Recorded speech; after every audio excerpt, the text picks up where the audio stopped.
Hi குட்டீஸ், welcome to my channel. நாம் இன்னைக்கு ஒரு வரிக்குதிரையோட கதையை தான் பார்க்க போகிறோம். பார்க்கலாமா குட்டீஸ்? வாங்க வீடியோக்குள்ளாடி போகலாம். ஒரு பெரிய காட்டில் வசித்தது வரிக்குதிரை. மற்ற விலங்குகள் எல்லாம் ஒரே நிறத்தில் இருந்தாலும் வரிக்குதிரை மட்டும் வெள்ளை மற்றும் கருப்பு கோடுகளுடன் மிகவும் அழகாக இருந்தது. தன் தனித்துவமான தோற்றத்தால் மற்ற விலங்குகளிடமிருந்து வேறுபட்டு நின்றது. ஒரு நாள் காட்டில் வசிக்கும் மற்ற விலங்குகள் எல்லாம் கூடி, "வரிகுதிரை, நீ ஏன் இவ்வளவு வித்தியாசமாக இருக்கிறாய்?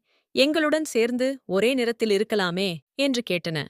வரிகுதிரை சிரித்துக்கொண்டே, "எனக்கு இந்த வண்ணங்கள் மிகவும் பிடிக்கும்.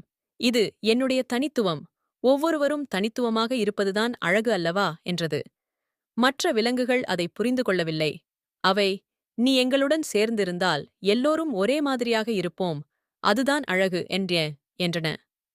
"வரிகுதிர, ஒரே மாதிரியாக இருப்பதில் என்ன சந்தோஷம்? ஒவ்வொருவரும் தனித்தன்மையுடன் இருந்தால்தான் இந்த உலகம் வண்ணமயமாக இருக்கும். நான் என்னுடைய வண்ணங்களுடன் மகிழ்ச்சியாக இருக்கிறேன்" என்றது. இதைக் கேட்ட மற்ற விலங்குகள் யோசிக்க ஆரம்பித்தன. வரிக்குதிரை சொன்னது உண்மைதான் என்று புரிந்து கொண்டன. ஒவ்வொருவரும் தனித்துவமாக இருப்பதால்தான் இந்த உலகம் அழகாக இருக்கிறது என்பதை உணர்ந்தன.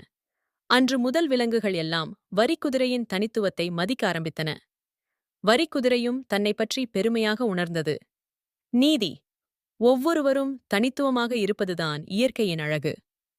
தன்னைப் பற்றி நேசித்து தன் தனித்துவத்தை ஏற்றுக்கொள்வது மிகவும் முக்கியம்.